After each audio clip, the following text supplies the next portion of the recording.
Fala, meus queridos, tudo bem com vocês? Espero que sim. Matheus mais uma vez falando com vocês. E nessa aula nós vamos dar seguimento ao conteúdo do capítulo 4. Nós vamos começar falando sobre meio físico de rede, certo? Quais são os meios físicos que as redes de computadores usam para trafegar aí, para enviar, trocar informações, trocar dados? Acredito que vocês já estão bem espertos nesse sentido, mas nós vamos conversar aqui um pouquinho mais sobre isso. Então, let's go para frente. Galera, os mais comuns a gente já andou vendo, né? Quais são os meios físicos mais comuns? Nós temos a fibra óptica, nós temos os cabos de cobre, os fios de cobre, que são os mais comuns, né? Por vários motivos. Primeiro, porque eles são mais baratos, são materiais bem mais baratos. São fáceis de manipular, certo? Então, por exemplo, se a gente tem um conhecimento aí básico de cabeamento estruturado, a gente já consegue crimpar um cabo UTP, por exemplo. Só que por ser tão popular e tão barato, eles também trazem algumas desvantagens. Poxa, Matheus, que desvantagens são essas? Essas aí que eu vou listar para vocês. A primeira delas é a atenuação. Beleza? A atenuação. Quanto maior o cabo, maior a perda de sinal, tranquilo? Então existe um limite, por exemplo, que eu posso deixar da minha máquina, por exemplo, até o switch na minha rede, certo? Existe um limite. Se eu extrapolo esse limite, eu começo a ser afetado aí pela atenuação, a perda de sinal. Ele vai se deteriorando, tranquilo? Uma outra característica, certo? Uma outra desvantagem são as interferências eletromagnéticas. As interferências eletromagnéticas, elas são bem comuns também, certo? Por exemplo, se eu tiver um reator perto do meu cabeamento, se eu tiver motores ligados, uma coisa muito comum também é instalar cabos, certo? Perto de ar-condicionado. Tudo isso pode comprometer o desempenho final da minha rede, certo? A troca de dados de maneira eficiente, porque eu vou ter aí os dados sendo afetados pelas interferências eletromagnéticas de outros equipamentos, certo? Como eu já citei aqui, motores ligados, lâmpadas fluorescentes, até ar-condicionados, enfim. Também tem o RFI, que é outro tipo de interferência de radiofrequência, quando eu tenho aí antenas de transmissão perto, certo? Também pode aí deteriorar, danificar a qualidade do sinal. E tem a interferência do próprio cabo de rede, que é a interferência chamada crosstalk, ou diafonia, certo? Essa interferência é um campo eletromagnético que está presente no próprio cabo, tranquilo? Então, além disso, eu tenho um campo elétrico ou um campo magnético que está presente aí no meu próprio cabo, fazendo com que o sinal ele fique com ruído, ele não seja transmitido de forma correta na minha rede, beleza? E a gente consegue observar isso nesses desenhozinhos aqui, ó. A gente tem o sinal digital puro, onde tem ele bem bonitinho, ó, tá vendo? Com as ondinhas, tudo mais. E temos o sinal com interferência, então você percebe que o sinal é todo despadronizado, certo? Aí nós temos também o sinal digital com interferência aqui, ó, que o computador lê é exatamente o sinal que foi interferido, causando aí uma dificuldade aí na transmissão, na compreensão. E aí nós temos os três tipos de mídias de cobre, certo? Nós temos o famoso UTP, que é o nosso cabinho azul de par trançado. Nós temos o STP, que é o cabo UTP, só que com um reforço a mais, ele é blindado. E temos o cabo coaxial também. O cabo coaxial que continua sendo bem presente aí nas TVs por assinatura e por aí vai. E uma curiosidade é que esse cabo coaxial é um cabo que sofre bem menos interferências e perda de sinais, porém é um cabo mais lento, certo? E aí aqui nós temos aqui o exemplo do cabo UTP, certo? Lembrando que a terminação para esse tipo de cabo é o conector RJ45, que a gente usa para conectar dispositivos de redes. Também nós temos o RJ11, que é usado para conectar fios de telefone. E a gente observa que ele é totalmente trançado, tá vendo? Nós temos aqui algumas combinações de cores e eles são trançados. E aí a diferença é que no STP nós temos esse reforço aqui a mais, essa capinha que dificulta aí, inibe a ação do crosstalk e também inibe aí as interferências eletromagnéticas e de radiofrequência, beleza? Aqui nós temos também a estrutura interna de um cabo coaxial, seus elementos aqui, seus conectores. Esse slide aqui, a Cisco se preocupa em informar boas práticas na implementação de estruturas de cabeamento, certo? De cabeamento estruturado. E informa aqui, por exemplo, que esse tipo de material ele é bem suscetível a incêndios e a perigos elétricos.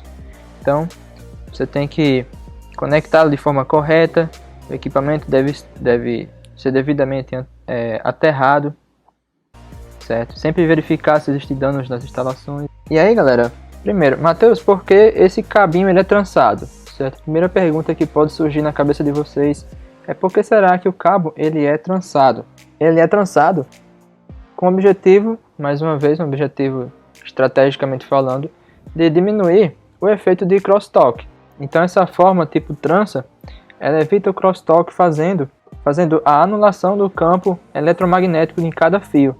Então a gente tem que, por um fio, passa um sinal e pelo outro fio passa um sinal com uma fase diferente, uma fase reversa. E aí essa estratégia diminui o efeito de crosstalk. Uma outra curiosidade é que, não sei se dá para observar aí, mas por exemplo, o fio laranja, aqui ó, branco-laranja, ele tem um trançado bem mais longo, certo? Com menos frequência do que, por exemplo, o verde e branco. Vocês percebem que ele tem uma quantidade maior de tranças, certo? Do que o azul também.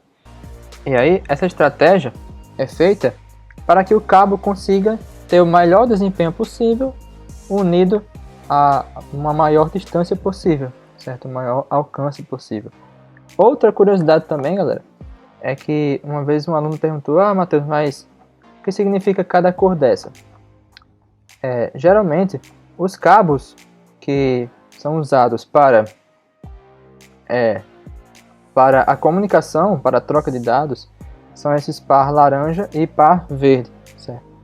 Porém, todas essas cores, todos esses fios entram na crimpagem, certo? Entram no processo de crimpagem.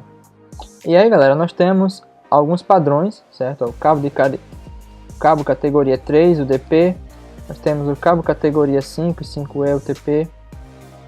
O cabo de categoria 6 também. E uma breve descrição de cada uma delas e suas características. E aí nós temos o nosso famoso conector RJ45. Olha aqui que bonitinho.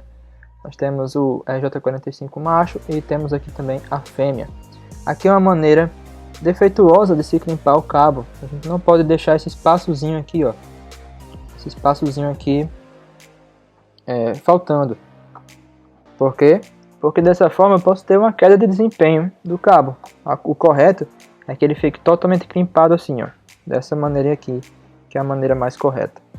E nós temos também os tipos de cabeamento UTP, certo? Nós temos aqui nosso famoso padrão T568A e T568B, que são os padrões de crimpagem. Então eu tenho que seguir essa ordem de cores, certo? Para poder garantir o máximo de desempenho possível do meu cabeamento, beleza? Aí uma outra dúvida frequente é a seguinte: Matheus, e se eu criar meu próprio padrão? Se eu misturar as cores, eu vou conseguir fazer com que o cabo funcione? Bem, não é recomendado, certo? Não é recomendado que você altere o padrão. Você tem que seguir um padrão, certo? Ou T568A ou o B, seguindo esse padrão aqui, essa sequência de cores na hora da crimpagem. Porém, se eu quiser criar meu próprio padrão de cores, eu posso.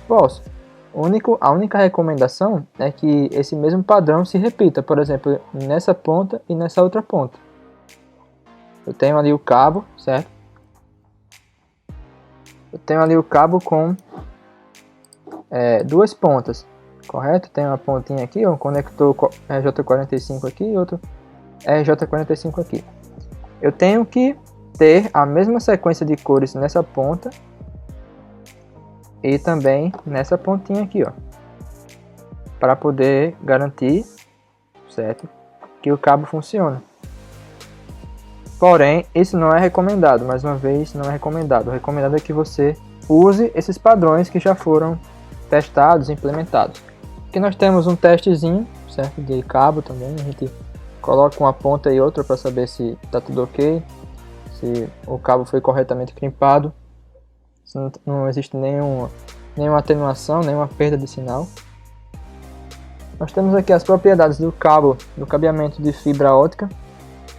E aí o fibra ótica é hoje em dia o melhor dos mundos, né? Nós temos transmissão de dados por longa distância, nós temos uma menor atenuação, ele é imune a interferências eletromagnéticas e de radiofrequência, entre outras vantagens. Nós temos aí também como funciona por dentro, como é que é a anatomia de um cabo de fibra ótica. Lembrando que esse tipo de estrutura é bem melhor do que as outras, mas também é bem mais cara. O processo de fusão de uma fibra ótica também é bem mais complicado, certo? Exige um profissional um pouco mais especializado nisso. Tipos de meio físico de fibra, vocês dão uma lida aqui depois. Também nós temos alguns conectores aqui, ó, de fibra ótica. Nós temos os conectores LC duplex multimodo, certo? Ele tem duas pontinhas aqui, ó. E o último meio é o nosso meio físico. Então nós temos o meio físico, que é um meio muito tradicional hoje, né?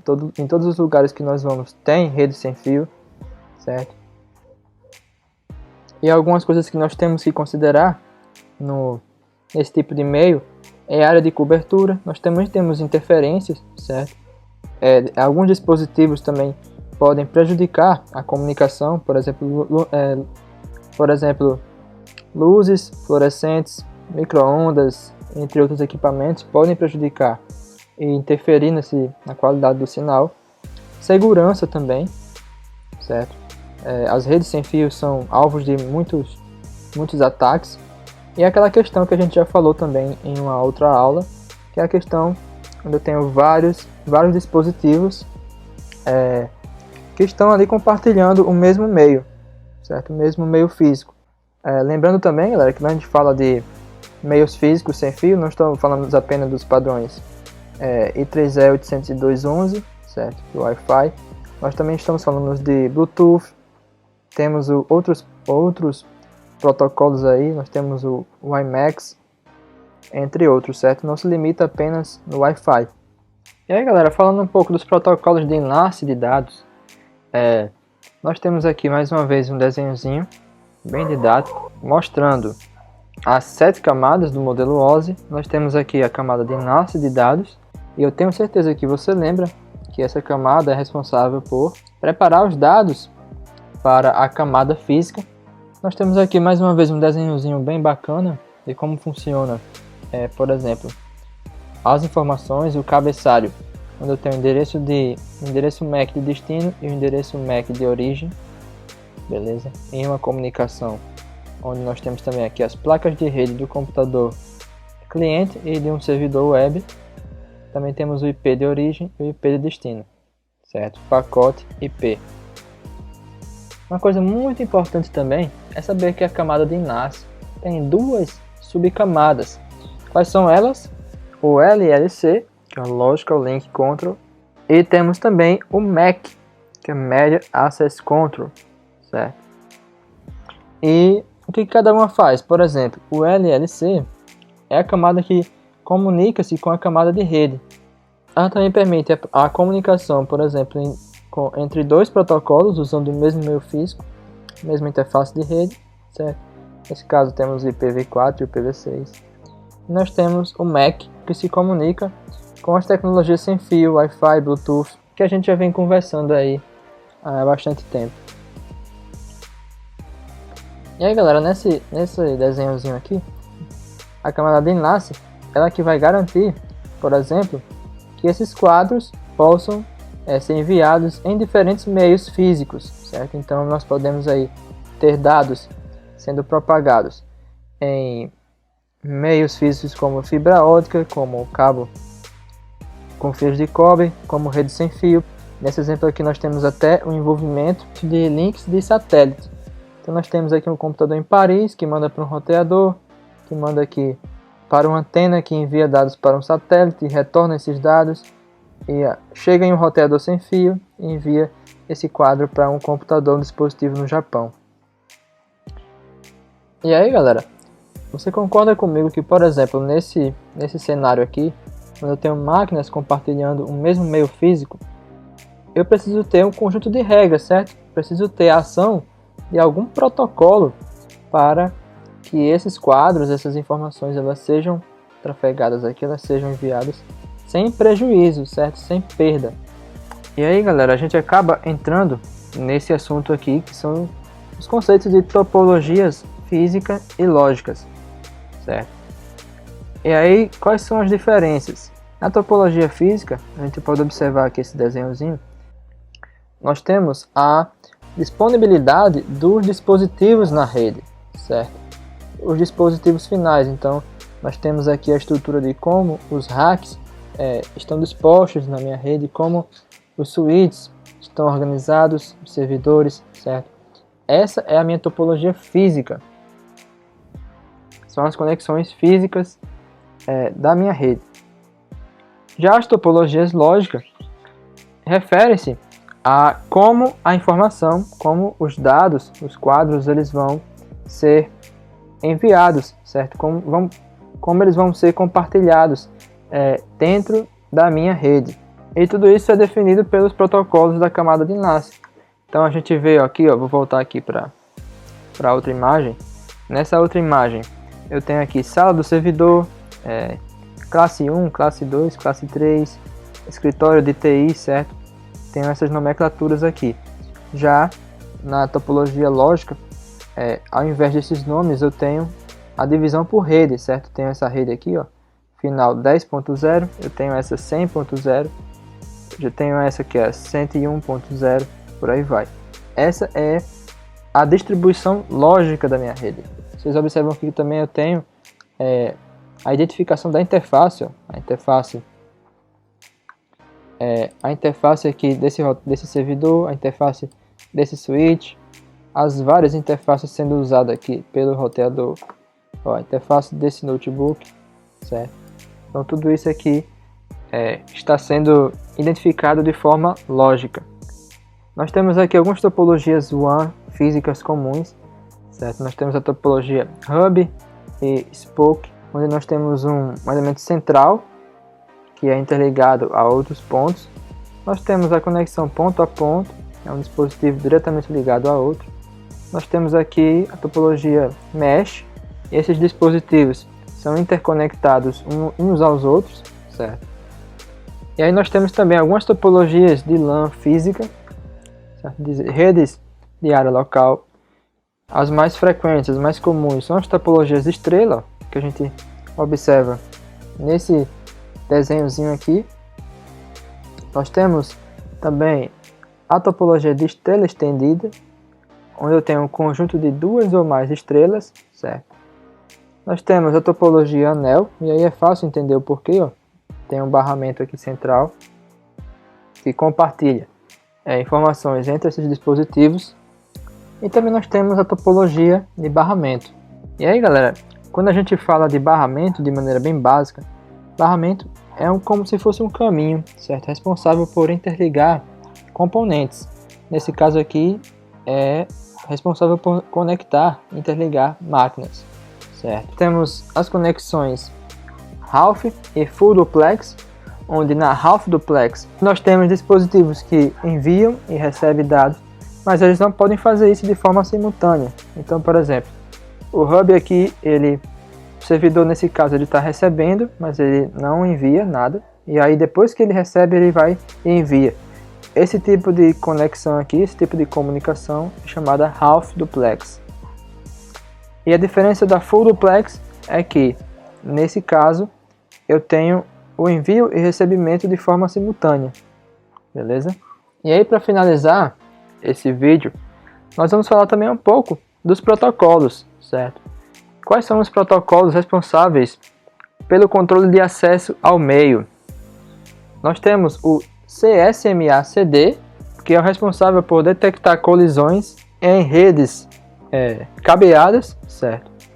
E se dois dispositivos eles enviam dados ao mesmo tempo, de forma simultânea, as chances são que vai ocorrer uma colisão. Então, por exemplo, nesse quadrante aqui, nós temos o exemplo aqui do PC1, que verifica se o meio está livre, então, portanto, ele envia um quadro, certo? Nesse quadrante 2, o PC2 ele tem um quadro para enviar, mas ele já verifica que existe um quadro sendo transmitido, então ele precisa esperar e receber esse quadro.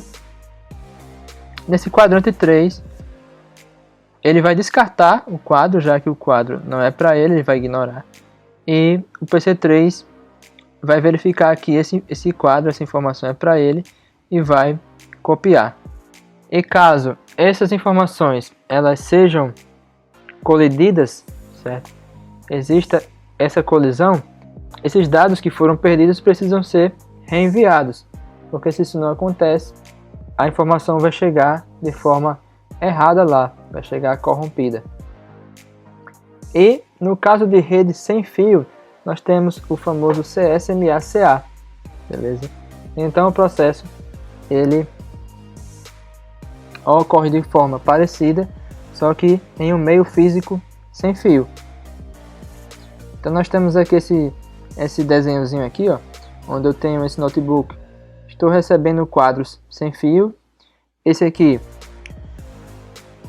percebe que está acontecendo alguma transmissão e aí ele prefere esperar para poder enviar.